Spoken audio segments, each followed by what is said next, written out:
Hi guys, I can tell this is going to become a theme with me to kind of go down memory lane when it comes to computers and discuss things that happened back in the day. I am 35 years old, have been around computers since I was 6 years old, which takes me back to the mid-80s, and I have a great deal of memories from all of that time because I have been into computers hardcore really since then. My earliest computer memory was programming on an Apple II sometime in 1988, and I was a little more than 6 years old. I remember that class in particular because my parents did not like me having a lot of sugar, but they served Kool-Aid at this programming class. And the teacher told me that if I could contribute to the Hangman game that we were making in class, that I could have what was in the remainder of the Kool-Aid powder tub at the end of class. So I just remember working really hard. I don't remember what I contributed or if I really contributed anything meaningful, but I do know that I got the Kool-Aid. And to this day, I like grape Kool-Aid because of that. It's like drinking happiness. But anyway, as far as my personal computer history is concerned, it all started when I inherited my father's 8088 IBM. I remember it having a 20 megabyte hard drive that was, oh gosh, half the size of my head at least. It was amazing. I loved that machine. It had a 5 1/4 inch floppy drive. It had the hard drive. I remember running DOS 3. I had GW Basic, so I learned the very basics of programming, including some awful habits like go-to commands that no programming language should ever have. But what a great machine. I remember my father at first putting an over program on it called Point and Shoot. It was like a menu program pre-Windows, pre any kind of graphical interface, but this had a little bit of a graphical interface. But I actually turned it off on my computer, whereas the other computers in the house, yes, we had multiple computers in the 1980s. That's what my family did. I turned it off because I learned DOS, and I loved DOS. I kept my computer clean and defragged constantly, and it was great fun.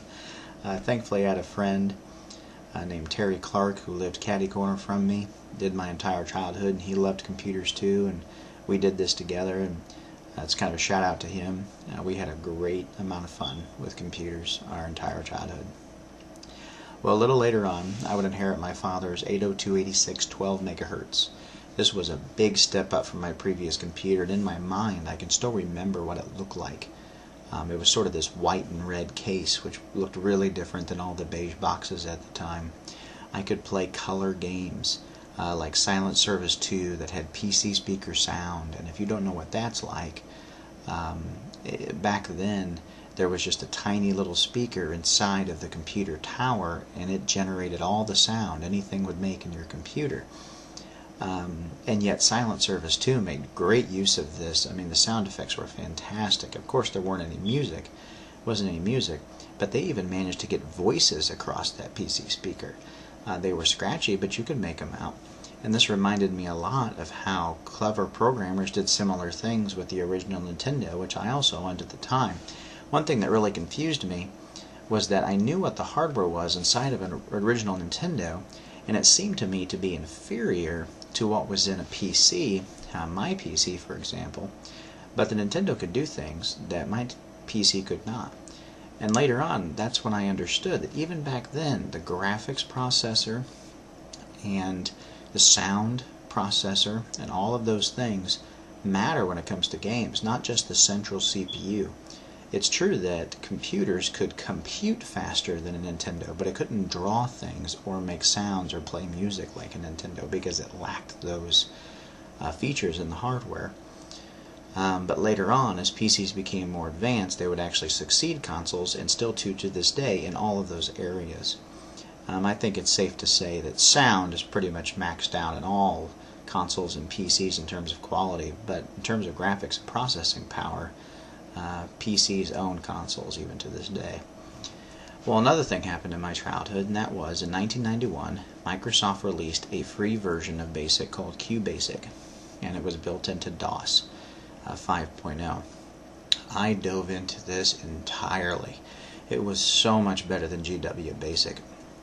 so much more free memory to work with. There were graphic options, the ability to write utilities, to write games, to write even drawing programs. I did all of that.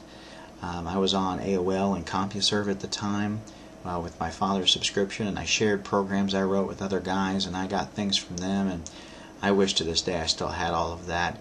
I still wish GeoCities was on the internet. So much of what I wrote was on those websites, and now it's all gone, of course, but there were some programs that I put entire summers into, but boy was it a great experience.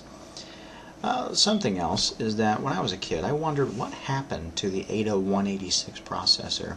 We kind of jumped from 8088, 8086 to 80286. Well, 80186s were real, but they weren't generally sold to the public. They were used in various commercial and industrial applications.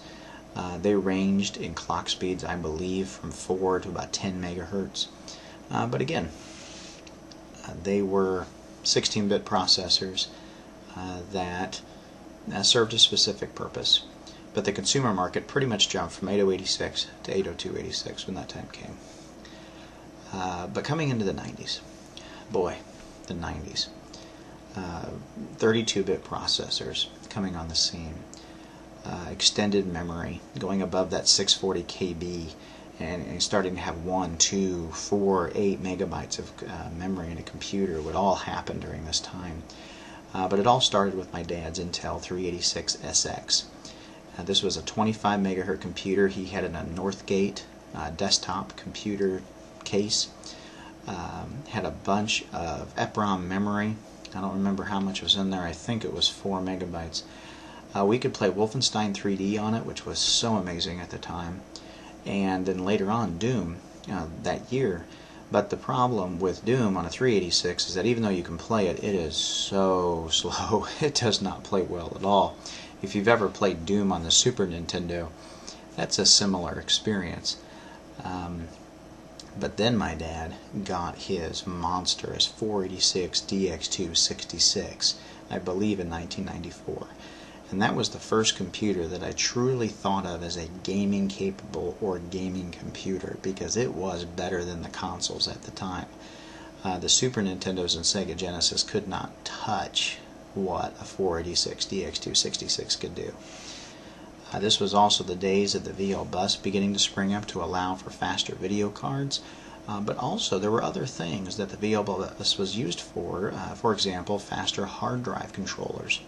My dad had a hard drive controller that had a separate processor on it and separate cache, and it had a 0.9 millisecond access time for things stored on the controller's cache, which to this day is faster than a standard hard drive's access time. I never really saw that anywhere else, but fascinating, definitely for the time. Well, for there I became a teenager, but I wasn't any less interested in computers. I built my first computer around age 13 with my own money. It was an AMD 5x86 133 megahertz machine that I overclocked to 160 megahertz, but it wasn't stable at that overclock. What I remember about this time in particular is that AMD for a generation or two had been reverse engineering and reselling Intel CPUs with their brand basically on it. And this would happen until the Pentium era, where AMD would no longer have access to Intel's intellectual property, even though they still had the right to make CPUs for the x86 microarchitecture. So they would come out with their K5 and K6 series of CPUs. Now, I myself did not buy those. I stuck with Intel for quite a while. I had this AMD 5x86. I even had a Cyrix 166 Plus, if you remember Cyrix. That was a big deal because the Cyrix CPUs were faster and cheaper than Intel's until they discovered that the floating point performance on the Cyrix was pretty bad. And they died out pretty much instantaneously after that. When games started taking advantage of floating point performance, it showed that Intel knew what they were doing in building a balanced CPU, at least until the Pentium 4. But anyway, I had a Sanglabs ET4000 graphics card, and then I had a Sanglabs ET6000 graphics card, and I believe those had 1 and 4 megabytes of RAM, respectively. Again, I'm going off from memory here, so if you Google it and discover I'm wrong, let me know. But I remember being able to play all the shareware games I could get my hands on. That was a major advantage the consoles didn't have, was that you had all of these games that were only partial. Like in Doom, for example, the shareware version, you only got 1 out of the 4 episodes. But that was still 9 levels. That was a lot to do in that game. And there was no similar thing on the consoles. It really wasn't doable. So computer gaming at that time just took off. I mean, the 90s was an awesome time to be a gamer. The original Warcraft game was out as well, and to this day I love RTS games as a result of that. One Must Fall 2097, to this day the only fighting game I like, and I love it. And I also play it one-handed. Does anybody else do that? I'm curious. The StarCraft would come out in 1998. That's a little bit later on. But again, this Blizzard basically took off during this time. I believe Diablo was in 1996. Another thing I wanted to bring up, I don't know if anybody else remembers this company called HSB. My dad used to order from them a lot. I loved looking at their catalogs because they would send you a catalog for free in the mail, which was always really cool. You didn't have to wait for the quarterly catalogs. That may sound funny to you, but back then nobody ordered anything over the internet. Everything was ordered by mail or by phone. There was no concept of internet e-commerce, even in the days of dial-up. So we had to order from catalogs. And I remember getting one of these catalogs one time and being at a friend's house, and we were looking at it together. And boy, we were dreaming about getting a 64 megabyte for 64 megabytes of RAM in our computer, which at the time, anywhere from 4 to 8 is what was common in machines. But a single 64 megabyte, I think it was a set of memory. I don't think it was a single 64 megabyte sim, but it was $1,000 for that. And that was a thing back then. And what's funny is back then too is that you would have Sims. Sims are like half size of DIMMs today, really micro versions of what they are now. They almost are the size of laptop memory today, but shorter, a little bit longer. And you could have, for example, 5 megabytes of memory in a computer if you had 4 1 megabyte Sims and 4 256 kilobyte Sims. Now you think, what's the difference between 4 and 5 megabytes of RAM? Well, that was the difference often between running Doom and other AAA games at the time and not being able to. My friends who only had 4 megabytes of RAM would really struggle to get those games working. You had to work with the autoexec.bat files and the config.6 files, and you had to know what you're doing with extended memory. But if you had that 5 megabytes of RAM, it was so much more forgiving. And 256 KB Sims at the time were cheap, and so a lot of people just went that route, and that's what I encouraged my friends to do. Well, my next computer would be a Pentium MMX 166 megahertz. I remember having 32 megabytes of memory on this computer, and again, this is something I bought with my own money, and I built it myself, and I was so proud of it. I played Star Wars TIE Fighter Special Edition on this computer. It's 640 by 480, and it was gorgeous. As high school came around, I got my hands on an Intel Celeron 300A. You definitely wanted the A version, not the non-A version, because it didn't have any cache, and that greatly crippled the processor. But this 300A that did have the cache, it was also amazingly overclockable, and I could get it to 450 megahertz with no problem. And this matched my dad's Pentium 2 450 for 3 times less money. I remember playing Command & Conquer on that computer. I remember playing Command & Conquer at 6 a.m. on Saturday mornings over dial-up because your parents didn't want you occupying the phone line the rest of the day, and boy, we just had a great time.